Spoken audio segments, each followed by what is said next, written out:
Alléluia, alléluia. Soyez le bienvenu à notre émission Betsaïda French Fellowship Online Service. Que Dieu vous bénisse. Nous allons prier avant de commencer.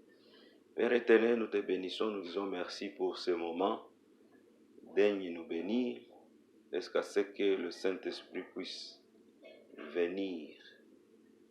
nous venir en aide.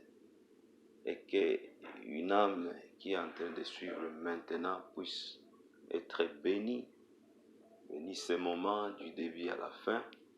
Au nom puissant de Jésus, nous détruisons tout esprit qui ne confesse pas ta Seigneurie en ce moment. Tout esprit qui peut s'interférer afin que ce message ne puisse arriver sain et sauf, soit détruit, soit éliminé de la scène en ce moment. Au nom puissant de Jésus-Christ, nous disons Amen. Amen. Soyez bénis. Bien-aimés, cérémonie officielle de l'Église chrétienne conformément à la parole de Dieu. Pour être spécifique, je vais parler ici des cérémonies officielles de l'Église chrétienne protestante, selon la parole de Dieu ou la Bible. Alléluia. Que Dieu vous bénisse. Soyez bénis. Tu peux rafraîchir ton mémoire parce que je sais que tu connais ça. Tu connais ce que je vais dire maintenant. Mais pour cette génération des enfants de Dieu, une nouvelle génération, nos jeunes et les autres, les gens ont besoin de connaître ce que nos églises sont supposées de faire comme cérémonie officielle dans nos églises. Soyez bénis pendant que tu suis ce message et que le Saint-Esprit puisse te révéler, puisse te rafraîchir encore ton mémoire pendant que tu suis ce message. Nous avons au total 5 cérémonies, dont la dédication des enfants, le baptême, le mariage, le funérail et consécration au ministère. Bien-aimés, écoutez, je n'ai pas beaucoup de temps aujourd'hui. Je suis en train de courir derrière mon temps. Dédication des enfants. Écoute, l'Église chrétienne protestante, nous bénissons les enfants, mais nous ne les baptisons pas. C'est très très important de connaître et comprendre ça. Marc 10, 13 à 16, la parole de Dieu nous dit, quand vous lisez là-bas, vous trouverez qu'on a amené les enfants à Jésus pour qu'ils le touchent.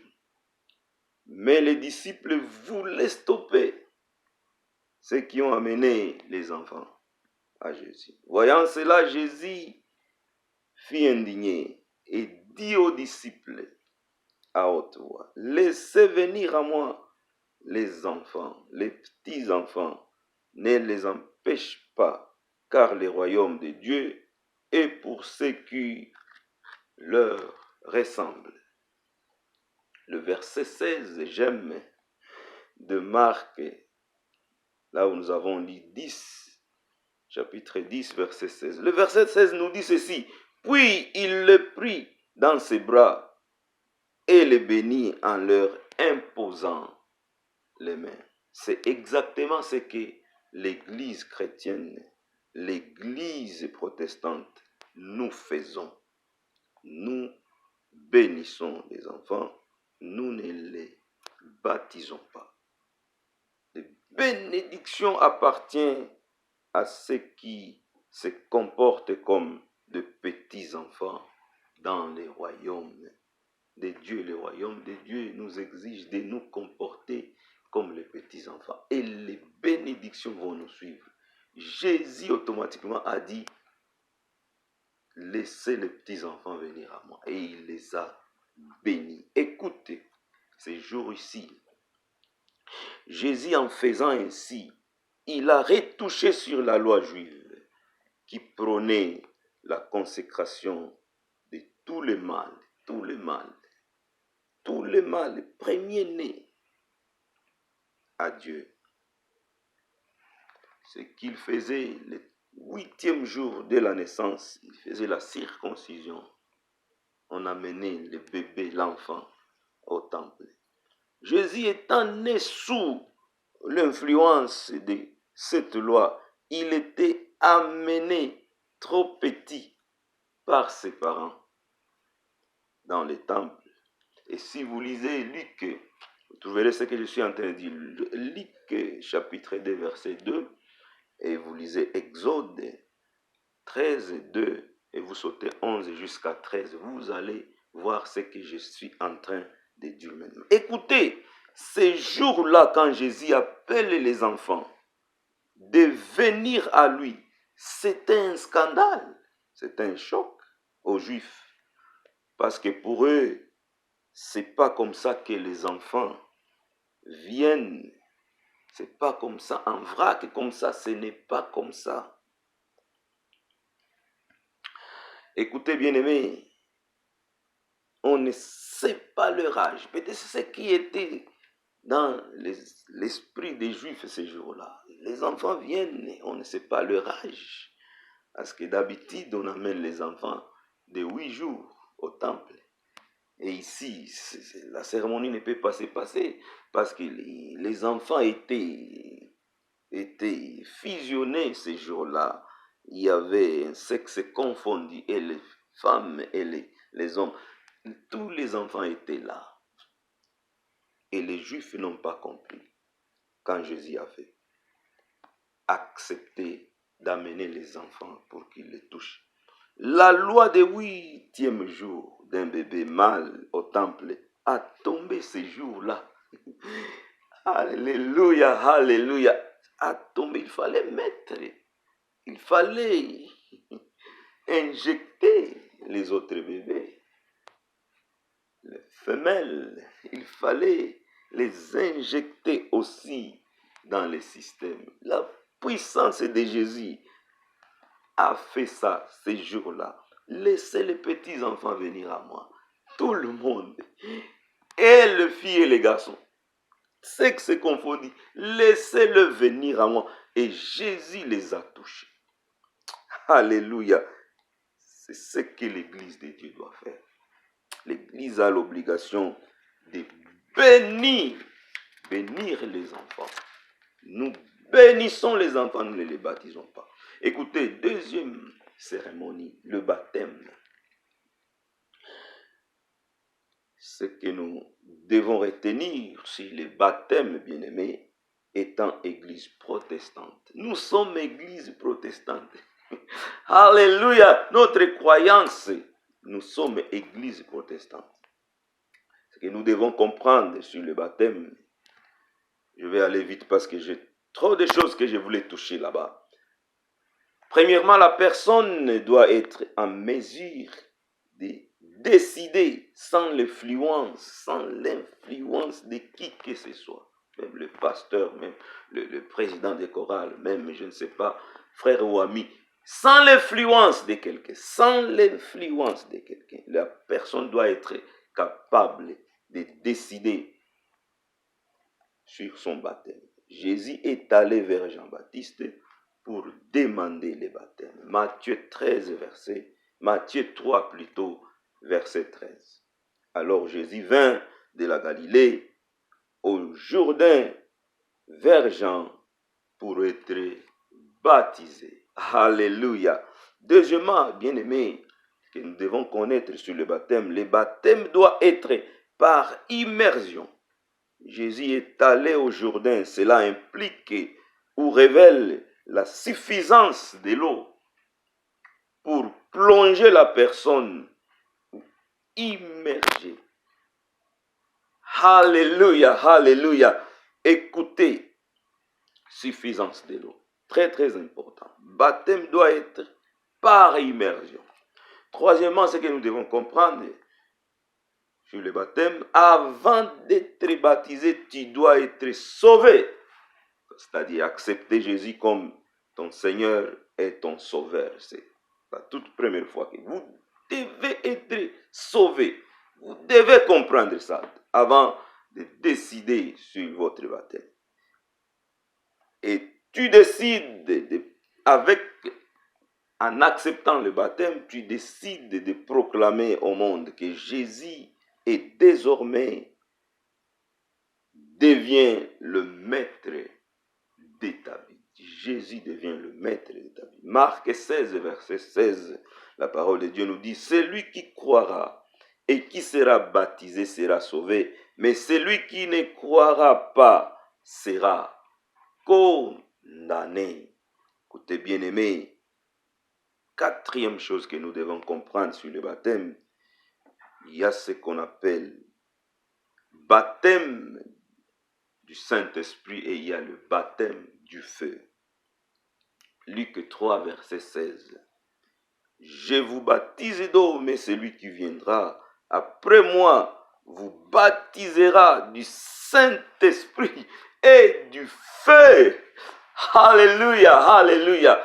Il y a trop de choses que nous pouvons parler dessus, mais bien aimé, compte tenu des temps, nous devons également savoir que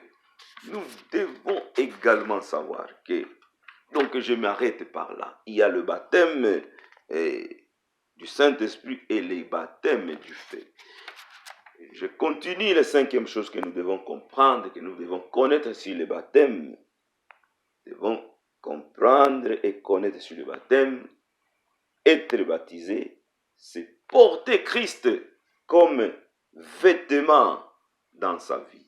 Galates 3, verset 27, la Bible déclare, vous tous qui avez été baptisés en Christ, vous avez revêtu Christ.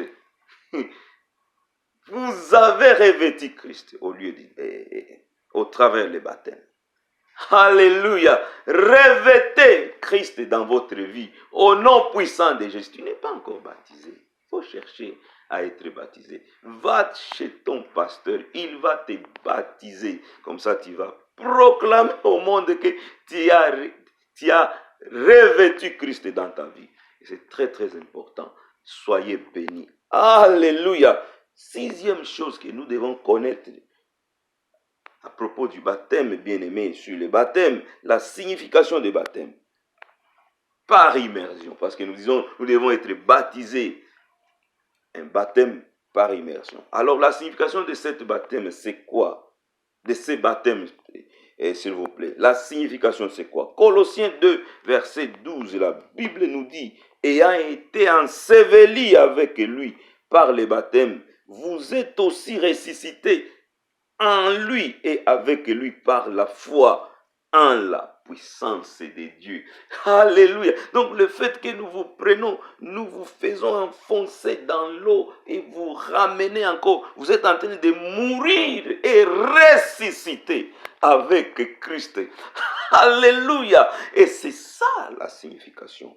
La signification du baptême selon la parole de Dieu. La formule du baptême. Maintenant, ça c'est septième point. Formule du baptême. Nous devons comprendre ça. Ce qui concerne le baptême. Formule du baptême. Matthieu 28, 19 à 20 nous dit, allez, faites de toutes les nations des disciples, les baptisant au nom de Jésus-Christ. Au nom du Père, j'ai dit. Les baptisant. Je répète, allez faites de toutes les nations des disciples, les baptisant au nom du Père, du Fils et du Saint-Esprit.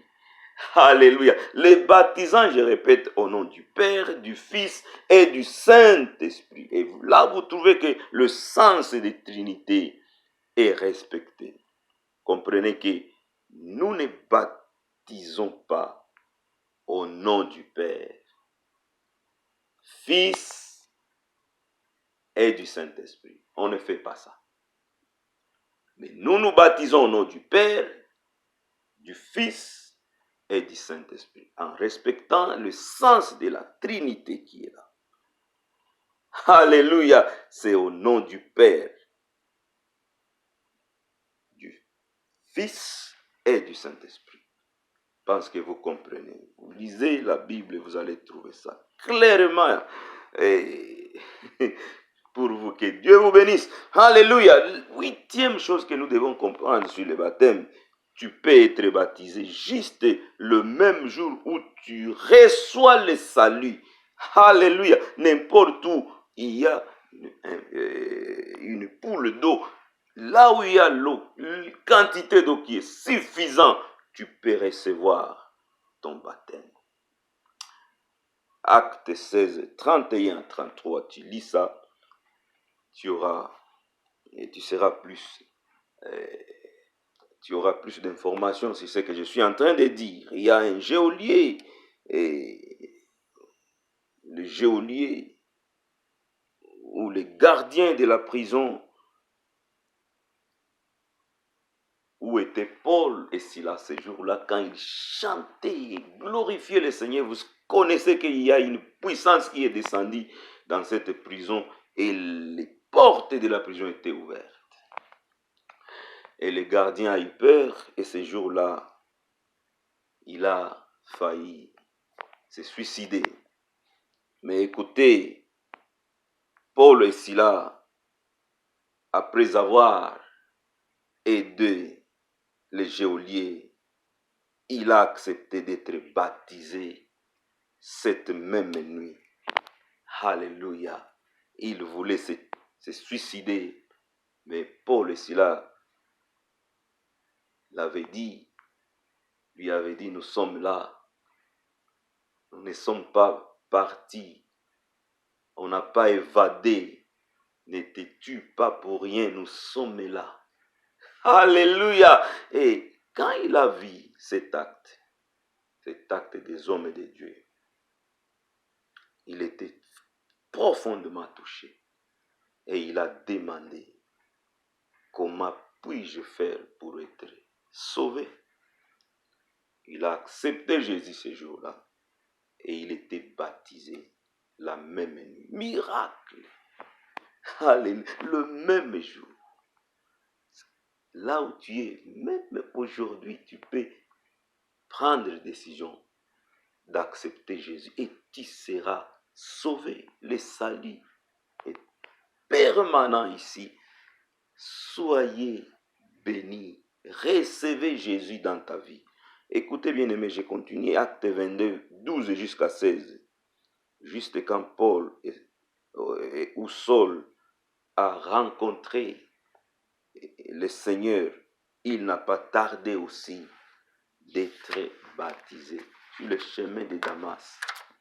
Si vous lisez cette histoire, vous trouverez que Paul aussi, après avoir accepté Jésus, il n'a pas tardé d'être baptisé. Donc vous pouvez être baptisé n'importe quand, si une fois vous acceptez Jésus. Soyez bénis à travers ces enseignements. Au nom de Jésus, alléluia. Je vais continuer avec troisième cérémonie. La troisième cérémonie, c'est le mariage.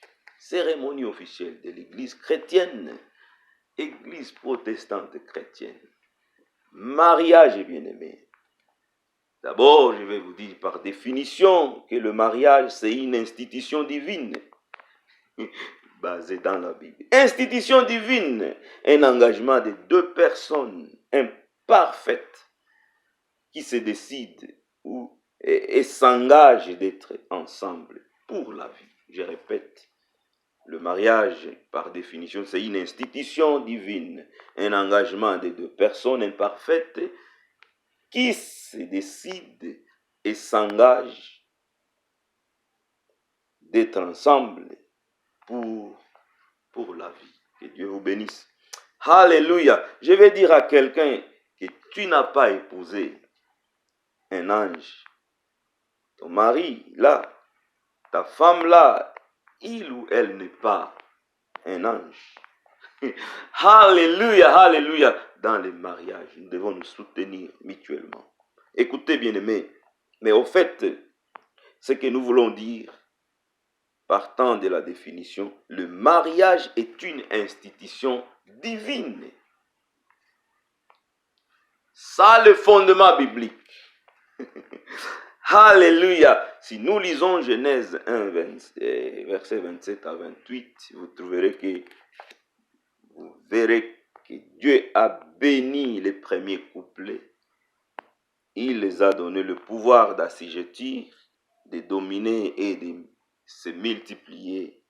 Je souligne ici, Dieu a béni un homme et une femme.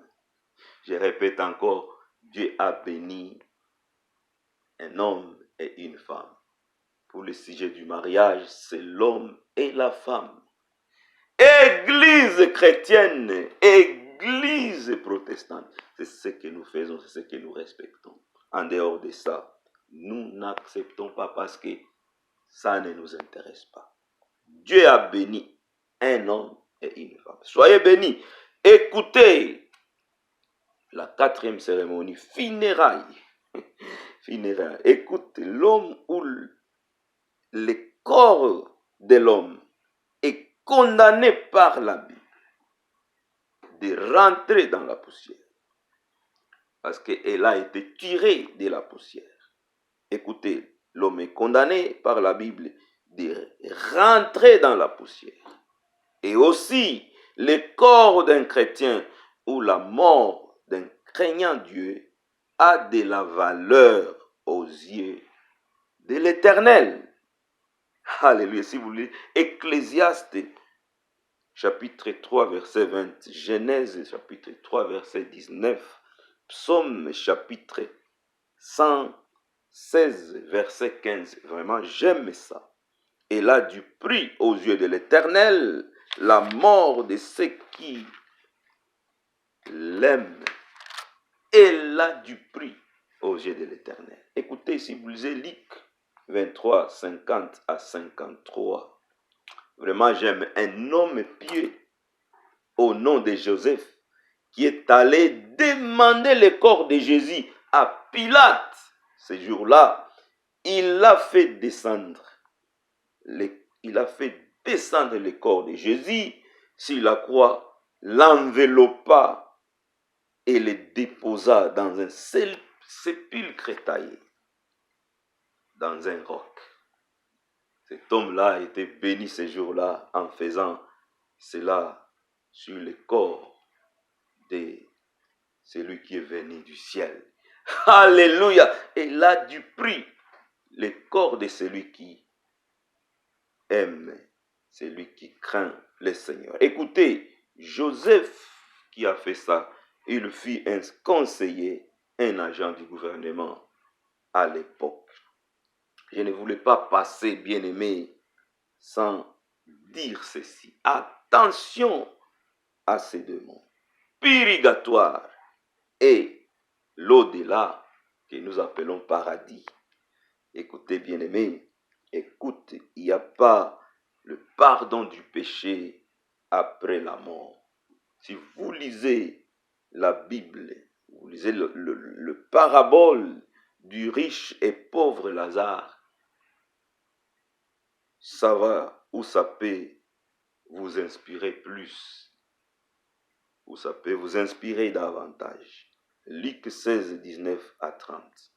Lisez cette parabole, vous trouverez qu'il n'y a pas de pardon après la mort. Si vous lisez Hébreu également, 9, verset 27, vous trouverez, vous serez inspiré avec la Bible, qu'il n'y a pas de pardon après la mort. Purgatoire ou lieu lieu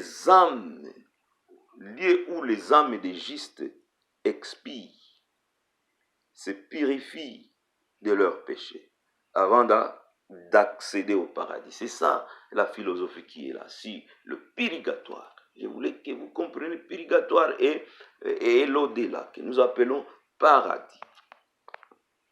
Ceux qui croient au purgatoire, ils disent que, laissez-moi dire d'abord, par simple définition, que le purgatoire, c'est un lieu où les âmes des morts sont purifiées. Ils croient à ça. Ce n'est pas notre croyance. C'est un lieu où l'esprit n'a pas la paix, un lieu de transit des âmes. ou des esprits. Il y a un sens caché, bien-aimé, de cette croyance, c'est que la famille qui est restée ou qui a perdu leur bien-aimé doit organiser un culte pour la transition de l'âme du disparu. Ce n'est pas notre croyance. Ça, c'est le purgatoire. Le purgatoire, la croyance qui est là. Donc, les gens croient que après la mort, l'âme va quelque part, qu'on appelle purgatoire. Cette âme est là, il attend l'expiation. Et pour que cette expiation se fasse, la famille qui est restée doit faire un culte, doit aller demander un culte auprès des hommes et des dieux, auprès de leurs serviteurs. Je dis leurs serviteurs, pour qu'ils prient, qu'ils fassent ce culte, de faire transiter l'âme, de faire quitter l'âme au purgatoire pour le paradis, après la mort de la personne. Attention, je suis en train de dire, la Bible ne nous donne pas un verset qui nous dit que nous pouvons être pardonnés après la mort. C'est le moment de te mettre en conformité avec ton Dieu. C'est le moment d'accepter Jésus dans ta vie. Quand tu es encore en vie, tu as accès au pardon. Après la mort, c'est fini. Je souligne ça. Je le souligne. C'est fini. Même si les gens jeûnent pendant 40 jours, en train de prier, de supplier Dieu pour qu'il te pardonne, après la mort, il n'y a plus le pardon du péché. Prépare ta vie, tu es encore en vie. Tu as encore le souffle de vie, prépare ta vie. Que Dieu te donne grâce de marcher avec le Seigneur pendant ce moment, pour qu'un jour tu ne puisses pas rater les cieux. Écoutez, je suis en train de parler des 5 cérémonies officielles de l'église chrétienne protestante. Nous sommes église protestante, nous sommes église chrétienne protestante. Nous croyons à ces 5 cérémonies. Écoutez, bien-aimé, je suis en train de dire, je te rappelle encore, parce que je n'ai plus le temps de toucher au 5e qui est consécration au ministère. Je viens de te dire, en bref, il y a la dédication des enfants, c'est-à-dire nous bénissons, mais nous ne baptisons pas les enfants. Il y a le baptême, tu dois comprendre qu'il y a une décision et immersion, baptême par immersion. Et la personne doit décider elle-même. Écoutez, il y a le mariage pour la 3e cérémonie, comme 3e cérémonie, institution divine. Dieu a béni un homme et une femme. Ça, j'insiste. Alléluia, alléluia. Je sais que ça n'arrange pas les autres, mais c'est la parole de Dieu. Je suis en train de prêcher ma foi, c'est que moi je crois. Écoutez, le funérail, l'église organise les derniers hommages au corps ou à une âme qui a craigné le Seigneur. Et ça, nous le faisons parce que la Bible nous exige, la Bible nous dit, elle a du prix le corps de celui qui craigne, de celui qui croit en Christ. Et le 5e bien-aimé, c'est tout ce qui est consécration au ministère. C'est ce que nous avons parlé, c'est ce que le Saint-Esprit a mis à nous. Et nous arrivons à la fin de cet enseignement. Que Dieu te bénisse. Que Dieu te bénisse. Je dis encore que Dieu te bénisse. Je te bénis encore une fois. Soyez bénis. Je vais prié pour toi au nom puissant de Jésus. Alléluia. Père éternel, je te bénis, je te glorifie. Merci en ce moment. Je prie, Seigneur, que ceux qui ne sont pas encore baptisés puissent prendre la décision aujourd'hui au nom puissant de Jésus. Alléluia. Je prie également pour que nos églises chrétiennes protestantes respectent les cérémonies qui ont une base biblique pour la bonne marche de ton œuvre. Au nom puissant de Jésus-Christ, nous détruisons toute force, tout esprit de confusion. Soit détruit, soit éliminé dans nos églises au nom puissant de Jésus. Nous voulons respecter ce que la Bible nous dit. Que Dieu te bénisse. Merci Seigneur pour ce que tu vas faire au nom puissant de Jésus. Quelqu'un peut dire Amen. Soyez bénis et la machakarabaganda. Que Dieu te bénisse. Que Dieu soit avec toi. Amen. Amen. Amen. Quelqu'un peut dire encore une fois Amen. Amen. Amen. Merci Jésus. Merci Saint-Esprit. Alléluia, alléluia, alléluia, alléluia, alléluia, alléluia. Merci Jésus. Que celui qui est malade puisse être touché en ce moment. Je prie pour les malades au nom puissant de Jésus. Que soit, et quoi que ce soit, que cette maladie qui a fait souffrir mon frère, qui est en train de suivre maintenant, je bombarde cette maladie au nom de Jésus. Puissant Jésus, de la tête jusqu'aux pieds. Feu de libération, feu qui libère au nom puissant de Jésus. Feu de guérison, Macherebo, Shekenemai, au nom puissant de Jésus. Sois libéré, sois libéré, sois libéré, sois guéri au nom puissant de Jésus. Amen. Que Dieu te bénisse, que Dieu te bénisse, bien-aimé. À la prochaine occasion. Amen. Amen.